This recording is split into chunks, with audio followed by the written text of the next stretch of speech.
ಈಗ 1ನೇ ತರಗತಿ ಮಕ್ಕಳು ಅಂದರೆ ಚಿಕ್ಕ ಮಕ್ಕಳು ಏನು ಮಾಡ್ತಾರೆ, ಓಡಾಡಿಕೊಂಡು ಆಟ ಆಡಿಕೊಂಡು ಹಾಯಾಗಿರ್ತಾರೆ. ಇನ್ನು ಡಿಗ್ರಿ ಮುಗಿದ ನಂತರ ಕೆಲಸ ಇಲ್ಲದೆ ಅಲ್ದಾಡ್ಕೊಂಡು ಇರಬಾರ್ದಲ್ಲ. ಹಾಗಾಗಿ ಪ್ರತಿಯೊಬ್ಬರು ಓದಬೇಕು, ಪ್ರತಿಯೊಬ್ಬರು ವಿಷಯವನ್ನು ತಿಳ್ಕೋಬೇಕು. ಇದು ನನ್ನ ಆಸೆ. ನಮಸ್ಕಾರ, ಎಲ್ಲರಿಗೂ ನಮಸ್ತೆ. ಭಾರತ್ ಮಾತಾ ಕಿ ಜೈ. ಭಾರತ್ ಮಾತಾ ಕಿ ಜೈ. ಜೈ ಕನ್ನಡಾಂಬೆ. ಜೈ ಜೈ ಕನ್ನಡಾಂಬೆ. ಜೈ ಕನ್ನಡ. ಸಹಕಾರ ಅಂತ ಹೇಳಿದ್ರೆ, ಇವಾಗ ನೀವು ಎಲ್ಲಾದರೂ ಕೆಲಸಕ್ಕೆ ಹೋಗಿರ್ತೀರಲ್ಲ, ಕೆಲಸಕ್ಕೆ ಹೋದಾಗ ಮಧ್ಯಾಹ್ನ ಊಟ ಕಡಿಮೆ ಬಿದ್ದಿರುತ್ತೆ ನಿಮಗೆ. ನಿಮ್ಮ ಜೊತೆ ಮತ್ತು ನಿಮ್ಮ ಸಹೋದ್ಯೋಗಿಗಳು, ಅಂದರೆ ನಿಮ್ಮ ಜೊತೆ ಕೆಲಸಕ್ಕೆ ಬಂದವರು. ಸಹೋದ್ಯೋಗಿ ಅಂದರೆ ಅದರ ಪದಗಳ ಅರ್ಥ ಮತ್ತು ಹೇಳ್ತಾ ಇರಬೇಕಾಗುತ್ತೆ. ನಿಮ್ಮ ಜೊತೆ ಕೆಲಸಕ್ಕೆ ಬಂದಿರ್ತಾರಲ್ಲ, ನಿಮ್ಮ ಅಕ್ಕಪಕ್ಕದವರು, ಆಮೇಲೆ ನಿಮಗೆ ಪರಿಚಯ ಇರೋರು, ನಿಮ್ಮ ರಿಲೇಷನ್ಸ್ ಯಾರಾದರೂ. ನೀವು ಮಧ್ಯಾಹ್ನ ಸಹಕಾರ ಅಂತಂದರೆ, ನೀವು ಮಧ್ಯಾಹ್ನ ಊಟ ಮಾಡೋ ಹೊತ್ತಿಗೆ ಅನ್ನ ಖಾಲಿಯಾಗಿರುತ್ತೆ ಅಂತ ಅಂದ್ಕೊಳ್ಳಿ. ನಿಮ್ಮ ಅನ್ನ ಖಾಲಿ ಆದಾಗ ಬೇರೆಯವರು ನಿಮ್ಮ ಜೊತೆ ಬಂದಿರ್ತಾರಲ್ಲ, ಅವರು ಅನ್ನವನ್ನು ಕೊಟ್ಟು ನಿಮಗೆ ಊಟ ಮಾಡೋದಕ್ಕೆ ಅನ್ನವನ್ನು ಕೊಟ್ಟು ಸಹಕರಿಸ್ತಾರೆ. ಇದು ಸಹಕಾರ. ಇನ್ನು ಶಾಲೆಯಲ್ಲಿ ಮಕ್ಕಳು ಎಲ್ಲರೂ ಒಟ್ಟಾಗಿ ಸಹಕಾರದಿಂದ ಓದಿಕೊಂಡು ಒಂದು ಫಲಿತಾಂಶವನ್ನು ತರ್ತಾರಲ್ಲ, ಟೀಚರ್ ಕಲಿಸಿದ್ದನ್ನು ಮತ್ತು ಇವರು ಮಕ್ಕಳು ಒಟ್ಟಾಗಿ ಗುಂಪಾಗಿ ಕೂತ್ಕೊಂಡು ಓದಿಕೊಂಡು ಒಂದು ಒಳ್ಳೆಯ ಫಲಿತಾಂಶ ತರ್ತಾರಲ್ಲ, ಅದು ಸಹಕಾರ. ಇನ್ನು ಮಾಡೋ ಕೆಲಸದಲ್ಲಿ ನೀವು ಒಂದು ಕಡೆಯಿಂದ ಮತ್ತೊಂದು ಕಡೆ ಹೋಗುವಾಗ ಯಾರಾದರೂ ಬೈಕಿಗೆ ಕೈ ಹಾಕಿ ಒಂದು ಸ್ವಲ್ಪ ಡ್ರಾಪ್ ತೆಗೆದುಕೊಳ್ತೀರಲ್ಲ, ಅವರು ಸಹಕಾರವನ್ನು ಕೊಡ್ತಾರೆ. ಇದು ಸಹಕಾರ. ಇನ್ನು ಹೊಲಗದ್ದೆಯಲ್ಲಿ ಕೆಲಸ ಮಾಡೋ ಹೊತ್ತಿಗೆ, ಹೊಲಗದ್ದೆಯಲ್ಲಿ ಈ ದುಡ್ಡು ಕೊಡೋದಕ್ಕೆ ದುಡ್ಡು ಇರೋದಿಲ್ಲ, ಬಿತ್ತೋ ಟೈಮ್ ಅಥವಾ ಕೊಯ್ಯೋ ಟೈಮಲ್ಲಿ. ಆಗ ನೀವು ಅವರಿಗೆ ಆಳಾಗಿ ಹೋಗ್ತೀರಿ ಮತ್ತು ಅವರು ನಿಮ್ಮದು ಇದು ಭತ್ತ ಕೊಯ್ಯೋದು ಇದ್ದಾಗ ಅವರು ಆಳಾಗಿ ಬರ್ತಾರೆ. ಇದು ಅವರು ನಿಮಗೆ ಸಹಕಾರವನ್ನು ಕೊಡ್ತಾರೆ, ನೀವು ಕೂಡ ಸಹಕಾರವನ್ನು ಕೊಡ್ತೀರಾ. ಇದು ಇದನ್ನು ಎಲ್ಲರಿಗೂ ಗೊತ್ತಿದೆ. ಇದು ಇನ್ನು ಪುಸ್ತಕದಲ್ಲಿರೋದು ಯಾರಿಗೂ ಗೊತ್ತೇ ಇಲ್ಲ. ಹೊರ ದೇಶದ್ದು ತಂದು ಇಲ್ಲಿ ಹೇಳಿದ್ದಾರೆ, ಅದೆಲ್ಲ ಇರಲ್ಲ. ಇಲ್ಲಿದೆ ನಿಮ್ಮ ಅಕ್ಕಪಕ್ಕದ್ದು. ಇವಾಗ ನಿಮ್ಮದು ಒಂದು ತೋಟ ಇದೆ ಅಂತ ಅಂದ್ಕೊಳ್ಳಿ. ಒಂದು ತೋಟ, ಎಲ್ಲರ ಮನೆಗೂ ತೋಟ ಇದೆ. ತೋಟ ಇಲ್ಲ ಅಂದರೆ ಅಜ್ಜಿ ಮನೆ, ಅಜ್ಜನ ಮನೆ, ಅತ್ತೆ ಮಾವ ಅಥವಾ ರಿಲೇಷನ್ಸಲ್ಲಿ ಯಾರಾದರೂ ತೋಟ ಇದ್ದೇ ಇರುತ್ತೆ. ಒಂದು ತೋಟ ಇದೆ. ಸಹಕಾರ ಹೇಗೆ ಅಂದರೆ, ಒಂದು ತೋಟ ಇತ್ತು, ಮಲ್ಲಿಗೆ ಹಳ್ಳಿ ಅಂತ ಒಂದು ತೋಟ. ಆ ತೋಟದಲ್ಲಿ ಕೋಳಿ ವಾಸ ಮಾಡ್ತಾ ಇರುತ್ತೆ. ಈ ಕೋಳಿ ಮರಿಗಳ ಜೊತೆ ವಾಸ ಮಾಡ್ತಾ ಇರುತ್ತೆ. ಎಲ್ಲಿ? ತೋಟದಲ್ಲಿ. ಆ ತೋಟದಲ್ಲಿ ವಾಸ ಮಾಡುವ ಈ ಪದಗಳು ಅಂತ ಬಂದಾಗ, ಈ ಕೋಳಿ ಅನ್ನೋದು ಒಂದು ಪದ, ತೋಟ ಅನ್ನೋದು ಒಂದು ಪದ, ಊರು ಅನ್ನೋದು ಒಂದು ಪದ. ಇವು ಪದಗಳು. ಈ ಪದಗಳು ಅಂದರೆ ಅರ್ಥ ಆಯ್ತಾ? ಪದ. ಕೋಳಿ, ತೋಟ, ಊರು, ಹೊಲ, ಗದ್ದೆ, ಇದೆಲ್ಲ ಪದಗಳು. ಇವು ಪದಗಳು ಅಂತ ಹೇಳ್ತಾರೆ. ಒಂದು ತೋಟ ಇತ್ತು, ಮಲ್ಲಿಗೆ ಹಳ್ಳಿ ಅಂತ ಒಂದು ತೋಟ. ಯಾವುದು ತೋಟ? ಮಲ್ಲಿಗೆ ಹಳ್ಳಿ ಅಂತ ಒಂದು ಊರು. ಆ ಊರಿನಲ್ಲಿ ಒಂದು ತೋಟ ಇತ್ತು. ಆ ತೋಟದಲ್ಲಿ ಕೋಳಿ ಮತ್ತು ಕೋಳಿ ಮರಿಗಳು ವಾಸ ಆಗಿದ್ದವು. ಕೋಳಿ ಮತ್ತು ಕೋಳಿ ಮರಿಗಳು. ಹೇಗೆ ನೀವು ಕೋಳಿಯನ್ನು ಸಾಕಿರ್ತೀರಿ, ಬೆಳಗಿನ ಜಾವ ಕೋಳಿಯನ್ನು ಬಿಡ್ತೀರಿ, ಅವು ಮೇಯ್ಕೊಂಡು ಸಾಯಂಕಾಲ ಹೊತ್ತಿಗೆ ಮತ್ತೆ ಗೂಡಿಗೆ ಮನೆಗೆ ಬರ್ತವೆ. ಅದೇ ರೀತಿ ಮಲ್ಲಿಗೆ ಹಳ್ಳಿ ಅನ್ನೋ ಊರಲ್ಲಿ ಆ ಒಂದು ತೋಟ ಇತ್ತು. ಆ ತೋಟದಲ್ಲಿ ಕೋಳಿಗಳು ಮತ್ತು ಕೋಳಿ ಮರಿಗಳು ವಾಸ ಆಗಿದ್ದವು. ಆ ಕೋಳಿ ಮತ್ತು ಕೋಳಿ ಮರಿಗಳು ವಾಸ ಆಗಿರ್ತವೆ. ಅದೇ ತೋಟದಲ್ಲಿ ತೋಟ ಅಂದಮೇಲೆ ಬೇರೆ ಬೇರೆ ಪಕ್ಷಿಗಳು ಕೂಡ ಬರ್ತವೆ. ಗುಬ್ಬಚ್ಚಿ ಇತ್ತು, ಪಾರಿವಾಳನೂ ಇತ್ತು. ಗುಬ್ಬಚ್ಚಿ ಮತ್ತು ಪಾರಿವಾಳ. ಆ ಕೋಳಿ ಮತ್ತು ಕೋಳಿ ಮರಿಗಳು ಮೇಯ್ಕೊಂತ ಹೋಗ್ತಾ ಇರ್ತವೆ, ಆಹಾರವನ್ನು ಹುಡುಕುತ್ತಾ ಹೋಗ್ತಾ ಇರ್ತವೆ. ಅವು ಒಂದೇ ಕಡೆ ಇರಲ್ಲ, ಹಾಗೆ ಹೀಗೆ ಮೇಯ್ಕೊಂತ ಇರ್ತವೆ. ಅಲ್ಲಿ ಕೋಳಿಗೆ ರಾಗಿ ಕಾಳು ಸಿಗುತ್ತೆ. ರಾಗಿ ಕಾಳು ಸಿಕ್ಕಾಗ ಕೋಳಿ ಏನು ಮಾಡುತ್ತೆ, ಕೋಳಿ ಗುಬ್ಬಚ್ಚಿಗೆ ಸಹಾಯ ಕೇಳುತ್ತೆ. ಅಂದರೆ ಇವಾಗ ರಾಗಿ ಕಾಳು ಸಿಕ್ಕಿದೆಯಲ್ಲ, ಆ ಒಂದು ಕಾಳನ್ನು ಬೆಳೆದ್ರೆ ಮತ್ತೆ ರಾಗಿ ಕಾಳುಗಳು ಬಹಳಷ್ಟು ಸಿಗ್ತವೆ. ಹೇಗೆ? ಇವಾಗ ಒಂದು ಅಡಿಕೆಯಿಂದ ಬೆಳೆದ್ರೆ ಅದು ಅಡಿಕೆ ಮರ ಆಗಿ ಬಹಳಷ್ಟು ಕೊಡ್ತವೆ. ಹಾಗೆ ಒಂದು ತೆಂಗಿನಕಾಯಿ ಬೆಳೆದ್ರೆ ಆ ತೆಂಗಿನ ಮರವಾಗಿ ಬಹಳಷ್ಟು ಕೊಡ್ತವೆ. ಈ ರೀತಿ ಆ ಕೋಳಿಗೆ ಒಂದು ಕಾಳು, ರಾಗಿ ಕಾಳುಗಳು ಸಿಗ್ತವೆ. ರಾಗಿ ಕಾಳು ಸಿಕ್ಕಾಗ ಅದನ್ನು ಬಿತ್ತಿದ್ರೆ ಇನ್ನೂ ಬಹಳಷ್ಟು ಆಗುತ್ತೆ ಅಂತ ಗುಬ್ಬಚ್ಚಿ ಸಹಾಯ ಕೇಳುತ್ತೆ. ಆ ತೋಟದಲ್ಲೇ ಗುಬ್ಬಚ್ಚಿ ಇರುತ್ತೆ. ಮಲ್ಲಿಗೆ ಹಳ್ಳಿ ಅನ್ನೋ ಊರಲ್ಲಿ ಒಂದು ತೋಟ ಇತ್ತು. ತೋಟದಲ್ಲಿ ಕೋಳಿ ಮರಿಗಳ ಜೊತೆ ಆಹಾರ ಹುಡುಕ್ತಾ ಇರುವಾಗ ರಾಗಿ ಕಾಳು ಸಿಗುತ್ತೆ. ಆ ರಾಗಿ ಕಾಳು ಸಿಕ್ಕಾಗ ಅದನ್ನು ಬಿತ್ತೋದಕ್ಕೆ ಗುಬ್ಬಚ್ಚಿ ಸಹಾಯ ಕೇಳುತ್ತೆ. ಯಾವುದು? ಕೋಳಿ. ಗುಬ್ಬಚ್ಚಿ ಏನು ಮಾಡುತ್ತೆ? ನನ್ನ ಹತ್ರ ಆಗಲ್ಲ, ನನ್ನಿಂದ ಆಗೋದು ಅಂತ ಗುಬ್ಬಚ್ಚಿ ಕೋಳಿಗೆ ಹೇಳುತ್ತೆ. ಕೋಳಿ ಸರಿ ಅಂತ ಹೇಳಿ ಕೋಳಿ ಪಾರಿವಾಳ ಇತ್ತು ಅಲ್ಲಿ ತೋಟದಲ್ಲಿ. ಪಾರಿವಾಳ ಕೇಳುತ್ತೆ. ಪಾರಿವಾಳ ಏನು ಮಾಡುತ್ತೆ? ಪಾರಿವಾಳ ನನ್ನ ಹತ್ರನೂ ಆಗೋದು, ನನ್ನಿಂದ ಆಗಲ್ಲ, ಸಹಾಯ ಮಾಡೋಕ್ಕೆ ನನ್ನಿಂದ ಆಗಲ್ಲ ಅಂತ ಪಾರಿವಾಳನೂ ಹೇಳುತ್ತೆ. ಇದು ಪಾರಿವಾಳ, ಗುಬ್ಬಚ್ಚಿ, ಕೋಳಿ, ಆಮೇಲೆ ರಾಗಿ ಕಾಳು, ಇದೆಲ್ಲ ಪದಗಳು ಅಂದರೆ ಇದನ್ನು ಓದುವಾಗಲೇ ಪುಸ್ತಕದ ಒಳಗಡೆ ಇರೋ ಪ್ರಶ್ನೆನ ಹೇಗೆ ಬೇಕಾದರೂ ಕೇಳಿ. ನಮಗೆ ಪುಸ್ತಕದ ಒಂದು ಹಾಳೆ ಏನಿದೆ ಅದು ಹಾಳೆಯಲ್ಲಿ ಓದಿದ್ದನ್ನು ಗದ್ಯವನ್ನು ಓದಿದರೆ ಅದು ನಿಮಗೆ ಅರ್ಥ ಆದರೆ ಸಾಕು. ಅರ್ಥವನ್ನು ಮಕ್ಕಳಿಗೆ ತಿಳಿಸಿ ಹೇಳಿದ್ರೆ ಸಾಕು. ಪ್ರಶ್ನೆ ಉತ್ತರ ಎಲ್ಲ ಅದರಲ್ಲೇ ಇದೆ. ಯಾವ ಊರು ಅಂತ ಕೇಳಿದ್ರೆ ಮಲ್ಲಿಗೆಹಳ್ಳಿ. ಕೋಳಿ ಯಾವುದರ ಸಹಾಯ ಕೇಳ್ತು ಅಂದರೆ ಗುಬ್ಬಚ್ಚಿ ಮತ್ತು ಪಾರಿವಾಳ. ಕೋಳಿಗೆ ಏನು ಸಿಕ್ತು? ರಾಗಿ ಕಾಳು. ಇದೆ ಅದು ಪ್ರಶ್ನೆ. ಇದು ಓಕೆನಾ? ಎಲ್ಲಿ ತನಕ ಬಂದರೂ ಪಾರಿವಾಳ ಸಹಾಯ ಕೇಳುತ್ತೆ. ಪಾರಿವಾಳ ನನ್ನ ಹತ್ರ ಆಗಲ್ಲ, ನನ್ನ ಹತ್ರ ಆಗೋದು ಅಂತ ಪಾರಿವಾಳನೂ ಹೇಳುತ್ತೆ. ಕೋಳಿ ಸರಿ, ಹಾಗಾದರೆ ನಾನು ಮರಿಗಳು ಇದ್ದಾವೆ,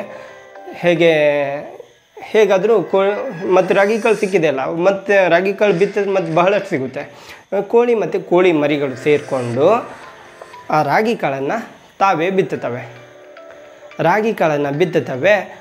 ಬಿತ್ತಿದ ನಂತರ ಏನು ಮಾಡ್ತವೆ? ಬಿತ್ತಿದ ಯಾವುದಾದ್ರೂ ಒಂದು ಧಾನ್ಯವಾದ ಗಿಡವನ್ನು ಬಿತ್ತಿದ್ರೆ ಅವು ನಿಧಾನವಾಗಿ ಹಂತವಾಗಿ ಬೆಳೀತಾ ಬರುತ್ತೆ.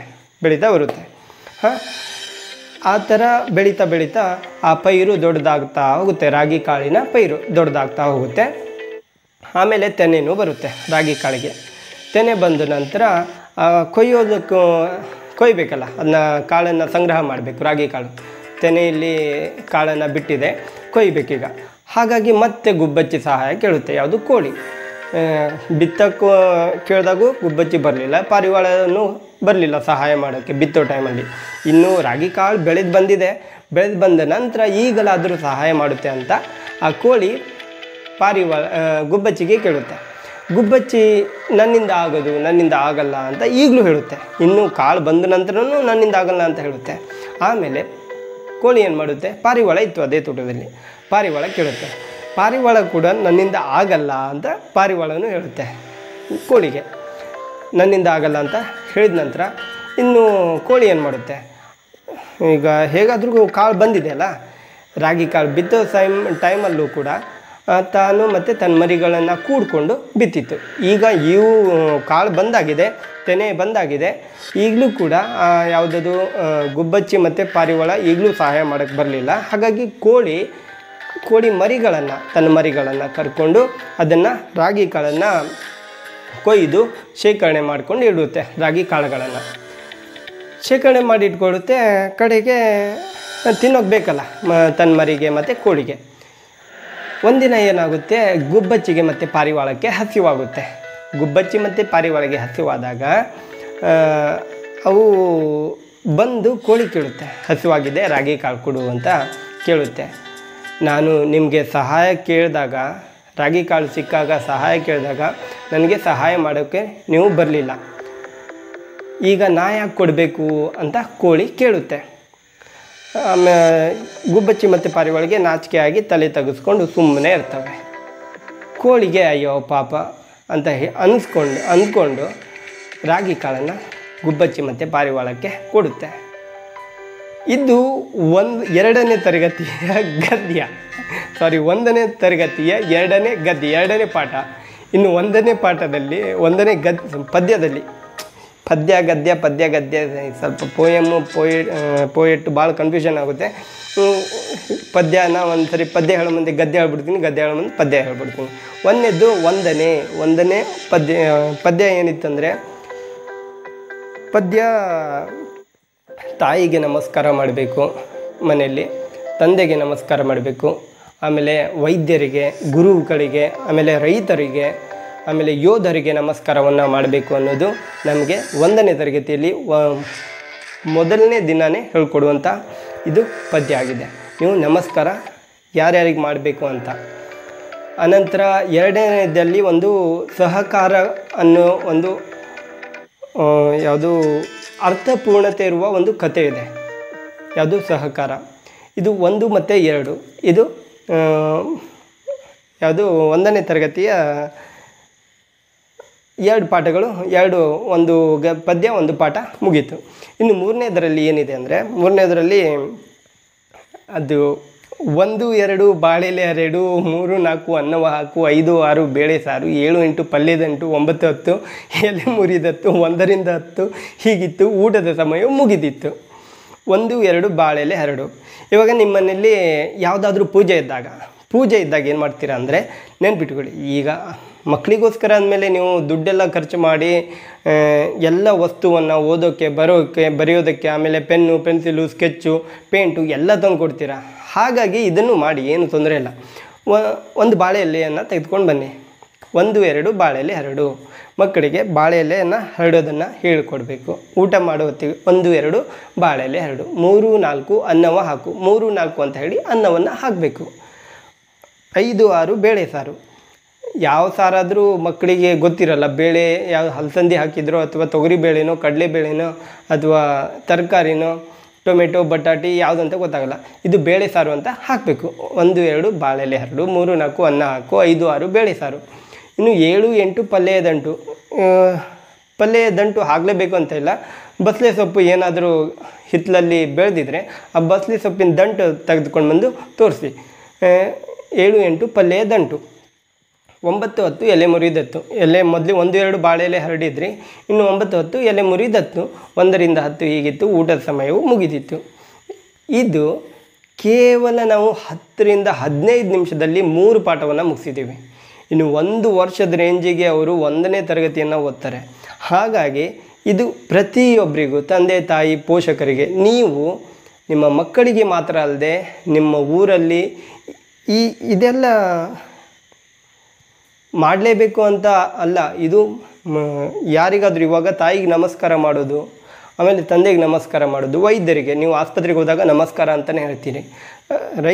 ರೈತರಂದಮೇಲೆ ಹಳ್ಳಿ ಕಡೆ ಬೆಳಿಗ್ಗೆದ್ದು ನಮಸ್ತೆ ಅಂತಲೇ ಮಾಡ್ತಾರೆ. ಅಂದರೆ ಹೇಗಿದೆಯೋ ಆರಾಮ ಈ ಥರ ಕೇಳ್ತಾರೆ. ನಮಸ್ತೆ ಇಲ್ಲ ಹೇಗಿದ್ದೀರಾ ಆರಾಮ ಈ ರೀತಿ ಕೇಳ್ತಾರೆ.